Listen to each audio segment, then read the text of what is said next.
What? Good YouTube, and welcome to the stupid buyout of the day. Do you know why Barricade Borg Blocker is going up in the OCG and seeing play? It's made to go into Auroradon. I really do like this card. I think it's a decent card, only has one holo printing, but when we go to the year graph, you can see how kind of ridiculous it is, and it's just $2. It's not the most expensive investment people have made with their money, but if you're just copying OCG lists, I point you over to our ban list where Auroradon got banned. Do you remember that one? So, you're either speculating that our ban list will conform to the OCGs over time, which we have very divergent ban lists at certain sections of it, and that they'll ban Hulk and bring back Auroradon, and then this guy will see some play, or you're just blindly following the OCG, saying OCG did it, I've got to be prepared. The sales rate is really up on this card versus previous. It is a super out of the OTS, the only holo, but still, just don't blindly follow OCG list and expect that you've made some 5-head level play. Now, this is why I'm not a financial advisor. I don't know the future of cards. A bad buyout can turn good for certain reasons. I point to another example, Masterpiece. Remember 2022 banner, it could be coming back, and then it didn't come back, and it started to come back down in price. But if you diamond hands, there's now a Draco Slayer archetype, and it overshadows its now playable counterpart because it's back up to $40 for the first edition. So if you bought it at that $28 to $32 mark, you're making money. Congratulations. And if you're TCG Direct, you're the lowest at 50. Oh man. But yeah, on the other note, finally, Masterpiece, the true Draco Slayer, is seeing a bit of a buyout because he is summonable, playable to a degree, and people are looking over like, finally, it's his time. Let's go ahead and get into Legendary Duels from the Deep. Now, I want to be very clear. The OCG dropped the marketing of Legendary Duelists. We went from 5 Duelists back to 3, and the TCG is just running it into the ground. The Wind Duelist pack not doing so hot. Now this one isn't. The Ishizu stuff seemingly pulled into another set. We don't know the future of the Earth Duelist pack, but these, for all intents and purposes, are Duelist packs with a Ghost Rare, just as the OCG has had, and I don't like this as a Ghost Rare for this pack to help it sell long term. Oh, John, it's a number monster. How could you not like it? Number monsters, they sell, and it's a highest rarity number monster now. Well, let's actually look at the history of these cards, because when we look at Xyz long term from this era, and after the era even, every single buyout fails, and it goes down, and the same can be said for the past high rarity, which was very good, very nice looking 101 Honor Arc itself, and it has been around $40 for a pretty long time for the first edition after trying to be spiked. Even Vintage Values was one of the people who bragged on stream he bought this out to 120, and look at it just float back down over time and stay relatively stable. The thing about this is not a lot of people are Time Wizard formatting throughout this era. They're going for Edison, they're going for GOAT. They're not really looking at the Honor Arc eras so much, where this did see a lot of play and people aren't traveling there. So while it is a highest rarity number, I'm looking through and vendors are like, please take these cards from me, and you could use code What's Good 5 for 5% off and to support the channel directly over at Daily and Tier 0. But I always put my audience first, and I will say, even at these cheap prices, Marincess, Rogue at best. Sharks, Rogue at best. You might see a sprinkle of regional tops, maybe one YCS top for Sharks, but like down the road, the Shark stuff could improve very well as they continue to give kind of generic stuff to it. The Marincess stuff just has its inherent problems as a deck, and you see Tier 0 even cheaper saying, please buy it, and I would tell you, my audience, hold off a little bit. It's only going to get a little bit cheaper from here. But Duelist Pack Ultras are no stranger to going up over the very long term, so I would keep your eye on what you want and decide as it bottoms out, well, maybe I should go ahead and get this piece, where I think the waifu tax definitely will be here for this card. Maybe I should go ahead and get it. My speculation isn't the end-all be-all. You could see some weekend one buyouts, but I think a lot of this is just going to continue to kind of sink down into the deep. In terms of prices, the wrong way, as in, like, the shallows, I guess is the pun I should have made. Mako Tsunami can keep all of the ocean puns going. But yeah, this era, again, the top end chase, I just don't like it for the pack. They should have done something else. Herald of the Orange Light is seeing buyouts, and it's being played in the Ishizu mix with tier elements, as I understand, in the OCG, so double dipped with Drytron. People are re-grabbing this and looking to future formats. Remember, Splight is hit in the OCG, but like at the same time, the tier elements were already coming and bringing it.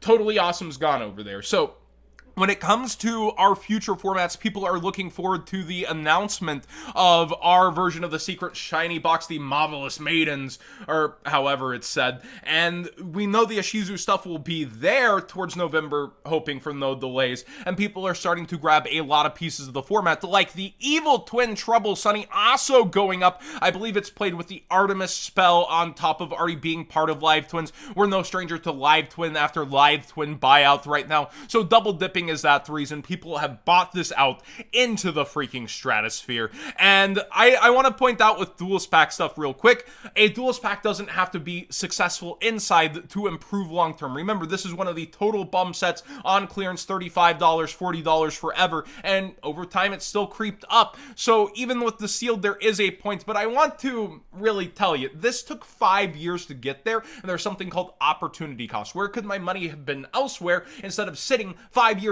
hoping to break even or make a little profit off of a sealed product that takes more shipping, etc. So again, when it comes to this Duelist pack, while most legendary duelists are successful long term, remember the marketing has changed, and even with the sealed, personally, I think there's just better places to put it. Sorry for having things a little out of order.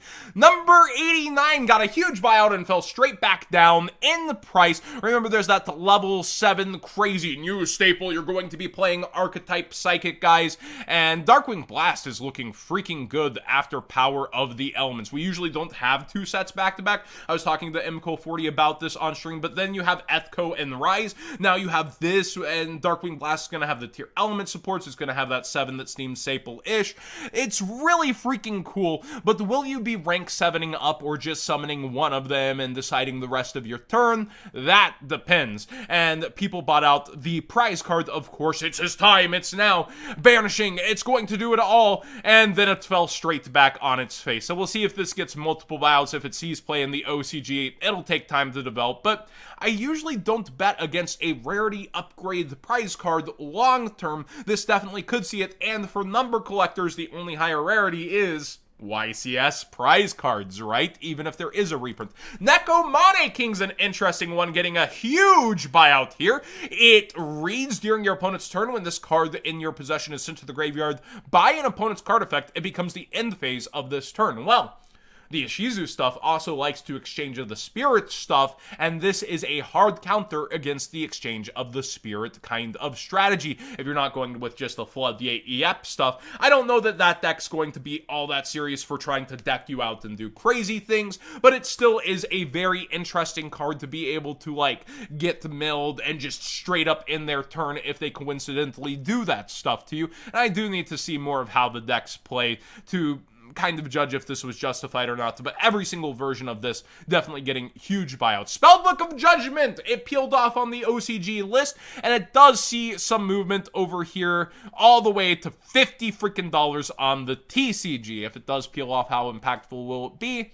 Probably not the most, but the Spellbook engine is very splashable, so it is something to be aware of in those multi-engine deck stuff. It could maybe end up somewhere around there, but I think it's bloated in price. I have a ton of them myself. Kind of thinking, is it time to become Vendor Man again? These things get very tempting, don't they?